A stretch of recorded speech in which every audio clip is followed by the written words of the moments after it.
Welcome to DY news.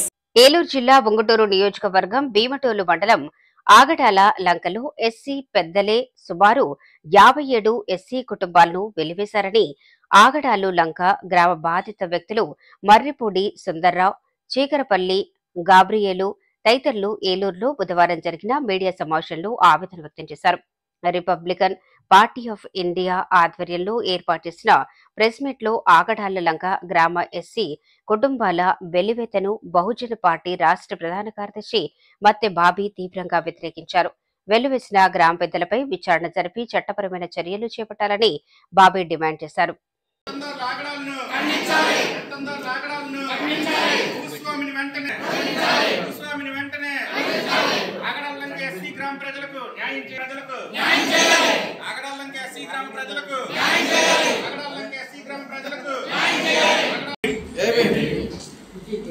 ఈరోజు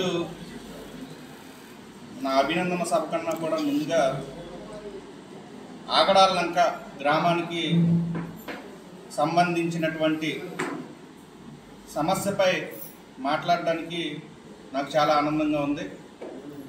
ముఖ్యంగా నేను ఏ స్థితిలో ఉన్నా కూడా ఆ స్థితి నుండి నన్ను ప్రతిసారి ఎంకరేజ్ చేస్తున్నటువంటి ప్రింట్ అండ్ ఎలక్ట్రానిక్ మీడియా సోదరులకి శిరస్సు వంచి పాదాభివందనం చేస్తున్నా. ఎందుకంటే అన్ని సార్లు నన్ను ఎంకరేజ్ చేస్తూ నేను ఏ కార్యక్రమం చేసినా కూడా ఆ కార్యక్రమాన్ని జయప్రదం చేయడానికి గల కారణం మీడియా. ఆ మీడియాకి మరొకసారి నా శిరస్సు వంచి పాదాభివందనం చేస్తున్నా. అదేవిధంగా రాష్ట్ర ప్రధాన కార్యదర్శిగా రిపబ్లికన్ పార్టీ ఆఫ్ ఇండియా తరఫున నాకు అవకాశం కల్పించినటువంటి జాతీయ అధ్యక్షులు దీపక్ భూ నికాల్జీ గారికి, అదేవిధంగా జాతీయ ప్రధాన కార్యదర్శి మోహన్ లాల్ పాటిల్ గారికి, రాష్ట్ర అధ్యక్షులు పిట్టా వరప్రసాద్ గారికి, సౌత్ ఇండియా అధ్యక్షులు పి అంజయ్ గారికి నా ప్రత్యేకమైనటువంటి ఉద్యమ జైభీములు తెలియజేస్తున్నాను. గత 7 సంవత్సరాలుగా రిపబ్లికన్ పార్టీ ఆఫ్ ఇండియాలో నేను చాలా కింది స్థాయి నుండి పనిచేసుకుంటూ వెళ్ళాను. ఒకసారి ఎంపీ అభ్యర్థిగా పోటీ చేసి ఓటమి పాలయ్యాను. మొన్న ఎన్నికల్లో ఏలూరు నుండి అసెంబ్లీ స్థానానికి పోటీ చేసి మరి 3వ స్థానానికి రావడం జరిగింది. ప్రజలందరూ కూడా నా పక్షాన ఉన్నందుకు కూడా వారికి ప్రత్యేకమైన కృతజ్ఞతలు ఈ సందర్భంగా తెలియజేసుకుంటూ ఇక విషయానికి వస్తాను. రిపబ్లికన్ పార్టీ ఆఫ్ ఇండియా అంటే ఈ పార్టీ పేద ప్రజలది. పేద ప్రజలకి ఎక్కడ అన్యాయం జరిగినా కూడా ఈ పార్టీ గొంతెత్తుతుంది. మొన్నటి వరకు ఉన్నటువంటి లెక్క వేరు. ఈరోజు యువకులుగా ఆంధ్రప్రదేశ్ రాష్ట్ర వ్యాప్తంగా ఉన్నటువంటి ప్రతి పేదవారికి కులంతో మతంతో సంబంధం లేకుండా ఎక్కడ సమస్య ఉన్నా, ఏ ఆడబిడ్డకి సమస్య ఉన్నా, ఏ చిన్న పిల్లవాడికి సమస్య ఉన్నా, ఏ బాలికపై అగత్యం జరిగినా మా యొక్క రిపబ్లికన్ పార్టీ ఆఫ్ ఇండియా తరఫున మేము బలమైనటువంటి పోరాటం చేయడానికి సిద్ధంగా ఉన్నామని ఈ సందర్భంగా తెలియజేస్తున్నాను. మరీ ముఖ్యంగా ఆగడాల లంక గ్రామంలో ఎస్సీలైనటువంటి గ్రామ ప్రజల్ని సుమారుగా 57 కుటుంబాలను ఇంకా కూడా స్వాతంత్రం వచ్చి 77 సంవత్సరాలు అయినప్పటికీ కూడా వెలివేసినట్లు ప్రకటించడం ఎంతవరకు సమంజసం అని చెప్పి ఈ సందర్భంగా నేను అడుగుతున్నా. అక్కడ ఉన్నటువంటి పెత్తందారులు ఎవరైతే ఉన్నారో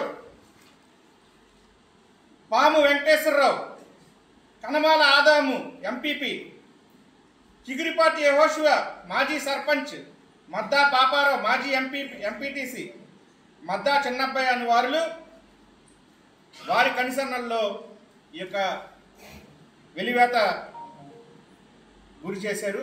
వారితో పాటు 40 మంది గ్రామ పెద్దలు కూడా ఉన్నారు. అక్కడ ఉన్నటువంటి పెత్తందారులు ఏది చెప్తే ఆ గ్రామ పెద్దలు కూడా చేయడం అనేది చాలా బాధాకరమైనటువంటి అంశం. మన గతంలో చూసాం, గరగపరులో వెలివేతకు గురైనప్పుడు ఇదే తెలుగుదేశం ప్రభుత్వంలో ఎంత క్షోభకు గురయ్యారో షెడ్యూల్ క్యాస్ట్ వ్యక్తులు మనందరికీ తెలిసిన విషయమే. గౌరవ సీఎం గారికి ఒకటే చెప్తున్నాం, గౌరవ డిప్యూటీ సీఎం పవన్ కళ్యాణ్ గారికి ఒకటే చెప్తున్నాం, అదేవిధంగా గౌరవ లోకేష్ గారికి ఒకటే చెప్తున్నాం. ఆ స్థానిక ఎమ్మెల్యే ఎవరైతే ఉన్నారో ఏం పేరు పచ్చమట్ల ధర్మరాజు గారికి కూడా జనసేన పార్టీ తరఫున గెలిచిన ఆయన కూడా ఒకటే చెప్తున్నాం, ఈ సమస్యకి మీరు పరిష్కారం చూపుతారా చూపరా?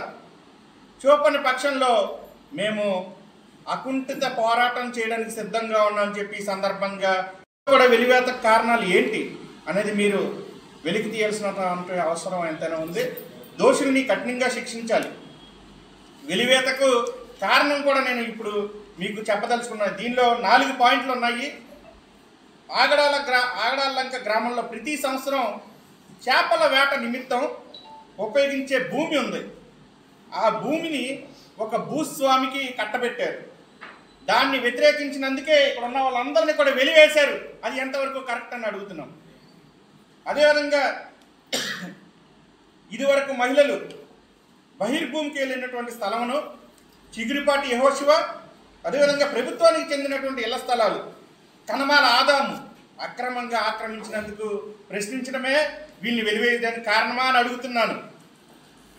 ఎస్సీ కాలనీలో అంబేద్కర్ గారి బొమ్మ దగ్గర నుండి పంట బోధు చిన్నబోధు వరకు రోడ్డు వేసే నిమిత్తం ప్రభుత్వం నుండి లక్షల రూపాయల గ్రాంట్స్ విడుదలైతే అవి చాలా ఉన్నట్టు గ్రామంలో మరలా కూడా గ్రామం అందరి దగ్గర నుండి 10 లక్షల రూపాయలు ఎందుకు వసూలు చేశారు? ఈ అక్రమ సొమ్ము ఎవరి జోబుల్లోకి వెళ్ళిందని ఈ సందర్భంగా ప్రశ్నిస్తున్నాం రిపబ్లికన్ పార్టీ ఆఫ్ ఇండియా తరఫున. అదేవిధంగా అనాదిగా సుమారుగా మీ వయసు ఎంత ఉంటుందండి? 55 సంవత్సరాలుగా ఈవిడ పుట్టి పెరిగిందంతా కూడా ఆగడాలంక గ్రామంలో. మీ వయసు ఎంత ఉంటుంది సార్? 37. మీ నాన్నగారిది 60 సంవత్సరాలు. అంటే ఇంచుమించుగా ఈ తాత ముత్తాతల నుండి ఆగడాలంక గ్రామంలో ఉంటే ఇప్పుడు ఆగడాలంక గ్రామానికి మీకు ఎస్సీ గ్రామానికి మీకు ఎటువంటి సంబంధం లేదు, మిమ్మల్ని అందరినీ వెలివేస్తున్నామని చెప్పి ప్రకటించడం ఎంతవరకు సమంజసం? ఈ భూ పెత్తందారులు ఎవరైతే ఉన్నారో వాళ్ళందరినీ తక్షణమే అరెస్ట్ చేయాలని కోరుకుంటున్నాం.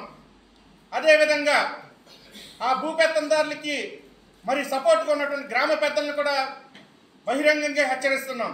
మీరు మీ తప్పు తెలుసుకొని గ్రామస్తులకు రావాల్సినటువంటి అన్ని విషయాల్లో కూడా మీరు ముందుకు ఉండి దీన్ని సెటిల్ చేస్తే ఓకే, లేదంటే కనుక ఈ వెలివేతకు గురైనటువంటి బాధితుల పక్షాన ఈ యొక్క ఉద్యమాన్ని తీవ్రతరం చేస్తామని చెప్పి తెలియజేసుకుంటూ సెలవు తీసుకుంటున్నాను. నా పేరు మత్తే Bobby, Republican party of India తరఫున రాష్ట్ర ప్రధాన కార్యదర్శిగా తీసుకున్న తర్వాత ఎస్సీలు కానీ ఎస్టీలు కానీ బీసీలు కానీ ముస్లిం మైనార్టీలు కానీ పేదవారు ఎవరైనా కూడా ఎక్కడ అన్యాయం జరిగినా కూడా మమ్మల్ని సంప్రదించండి, మీ తరఫున పోరాటం చేస్తామని చెప్పి ఈ పత్రికా విలేకరుల సమావేశం పూర్వకంగా నేను ప్రకటిస్తున్నాను. జై భీమ్, జై భారత్.